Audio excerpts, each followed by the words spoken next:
parents, teachers and students. It's a privilege and an honor to be tasked our big Vinagoli for your presence and blessings and timely assistance to our school children here.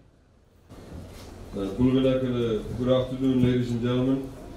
Firstly, my apologies for the delay. I think we were supposed to be much sooner. But today we've spent a whole day in visiting other schools where they've completed the buildings. We've also, as you know, throughout Fiji are launching Wailesi. So we've put up Wailesi connectivity in 2 of the villages in Ra, in Garnili, and also Rambulu village where we just come from. In the community halls we've set up Wailesi and also the TV sets that we've given them.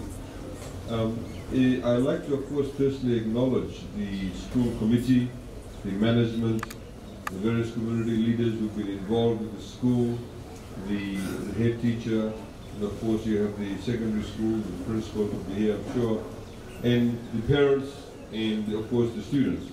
I do not intend to make a very long speech. The reality is that, ladies and gentlemen, after Cyclone Winston, enormous damage was caused to many structures throughout Fiji. A lot of them were schools.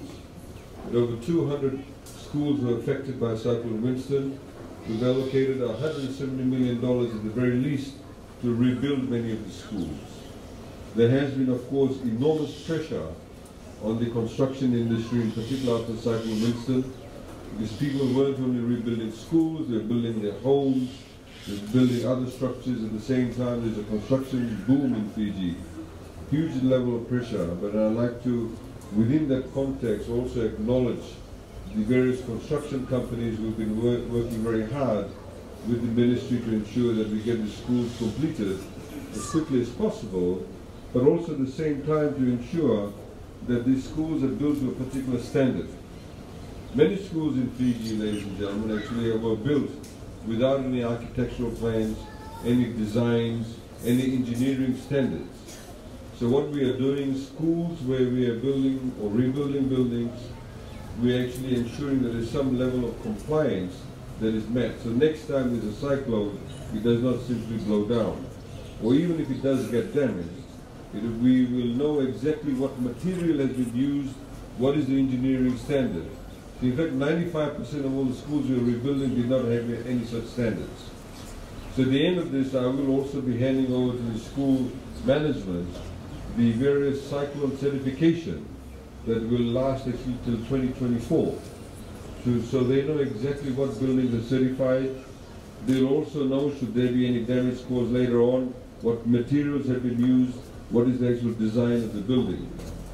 Ladies and gentlemen, as highlighted earlier on, for the government, education is very pivotal to the future of our country.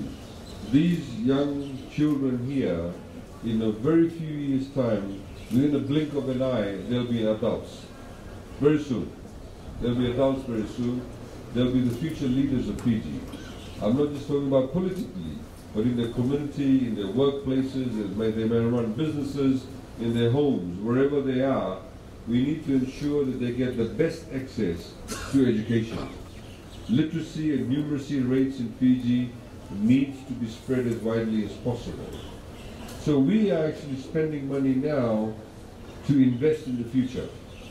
Because if we have a solid group of people, solid group of Fijians who are well qualified, they may go to technical colleges, they may go to universities, but the moment they get those qualifications, it not only improves the quality of their individual lives so they can get better jobs, better opportunities for themselves, whether here or in Fiji, and they bring their money back home, but it also means that we have a country that has well-educated people in it.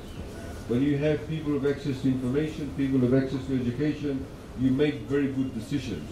You make sound decisions. And that is very, very important.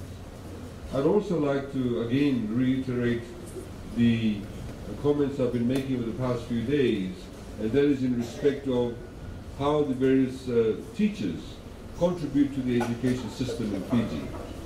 As you know, that over the past couple of weeks there's been a lot of publicity surrounding that.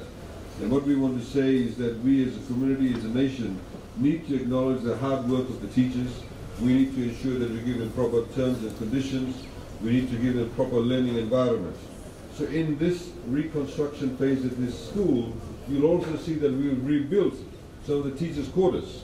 We've also renovated the teachers' quarters, because you cannot have teachers living in quarters that actually is not proper. Because if they're not happy with their living environment, they obviously won't become good teachers. So we've given this infrastructure. I'd like to urge the community, the school management board, the teachers and the students, please look after these buildings. These are your assets. These are our assets. We need to work together to be able to ensure that we look after our assets so they serve us a lot better and the money is actually well spent. I'd like to, of course, thank the construction companies who have been involved and the various other stakeholders that have been involved to ensure that we have this completion done in a timely fashion and in a manner that is compliant with various standards. So, Binaka Wakalewu for helping us here this afternoon. We look forward to working together with you. As we've announced also, we've asked the schools, we've asked the head teachers and the principals. The forms have already been sent out to them. They need to tell us if there's any teacher shortages, and if there is, then we'll be able to address that, because we want to ensure that we have enough teachers so our students actually get taught properly and there's less pressure on those who are already teaching. So thank you very much, and I wish you a very good afternoon. Naka, thank you.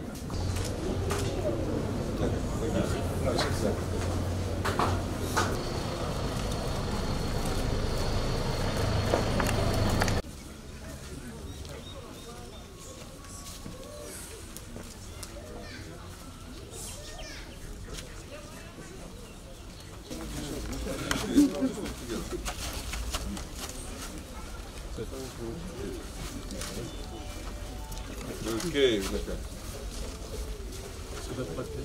oh, okay.